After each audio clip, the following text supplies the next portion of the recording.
Halltorps kyrka, som troligen tillkom i slutet av 1100-talet, var från början också en försvarsanläggning och hade då inte mindre än 4 våningar. Bottenvåningen saknade ingång utifrån och istället ledde en brant trappa på sydsidan upp till ingången på andra våningen, cirka 3 meter över markytan, som också var gudstjänstvåningen. Stenvalven i kyrkorummets tak bars upp av en kraftig stenpelare placerad mitt i kyrkan. På 3:e våningen låg förrådet och överst en skyttevåning med skottgluggar. Byggnaden hade också torn både i öster och väster.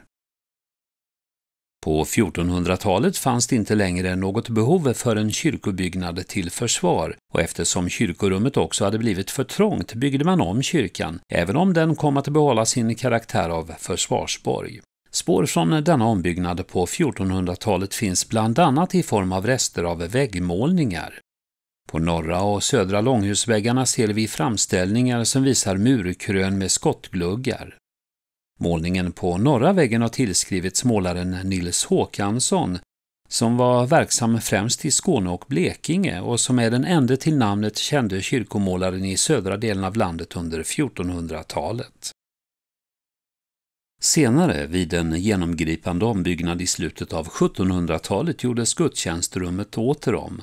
Det rivningsmaterial som blev över från ombyggnaden stjälptes ner i den ännu bevarade bottenvåningen, något arkeologerna idag är tacksamma för.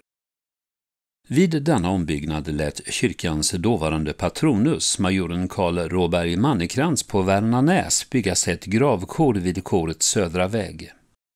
Under byggtiden inträffade dock en svår olycka då delar av den nya östra gaven rasade när stämplarna slogs loss och murarmästaren Sebolt omkom. I slutet av 1800-talet revs det gamla vapenhuset och portalen ersattes med ett fönster. Vid den senaste renoveringen i början av 2000-talet uppfördes istället ett nytt vapenhus på samma plats som det medeltida med ingång från källarvåningen.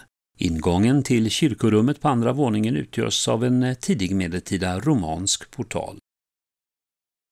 När kyrkan renoverades i början av 1950-talet återupptäcktes den igenfyllda källaren och man återfann då bland annat de ursprungliga kraftiga takbjälkarna från 1100-talet. I fyllnadsmassorna i källaren hittade man över 2500 föremål. Bland fynden fanns också en koppardosa innehållande kopior av 4 sigillstampar från första delen av 1200-talet, avsedda för biskoparna Uffno i Lund, Laurentius i Linköping, Ivarus i Odense och Nikolaus i Roskilde.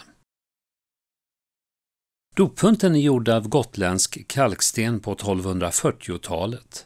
Efter att ha stått utomhus som trädgårdsbord och vattenho är kuppans övre del ersatt med konststen.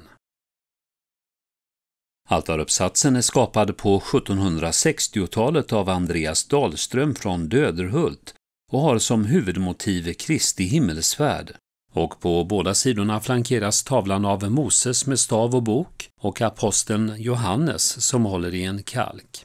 Altaruppsatsens överstycke har en bild av lammet med segerfanan. Altaruppsatsen var under 1800-talet och till mitten av 1900-talet ersatt med en oljemålning föreställande Kristus och Maria Magdalena, en målning som idag hänger på södra väggen. De kollekthovare som är upphängda i norra delen av koret är en blandning av nytt och gammalt. På upphängningen står det Jo Brandt, pastor 1709. Han var enligt prästlängden pastor från 1699 till 1713. Troligen är kollekthovarna skänkta av honom, men dessa har renoverats så sent som 1989.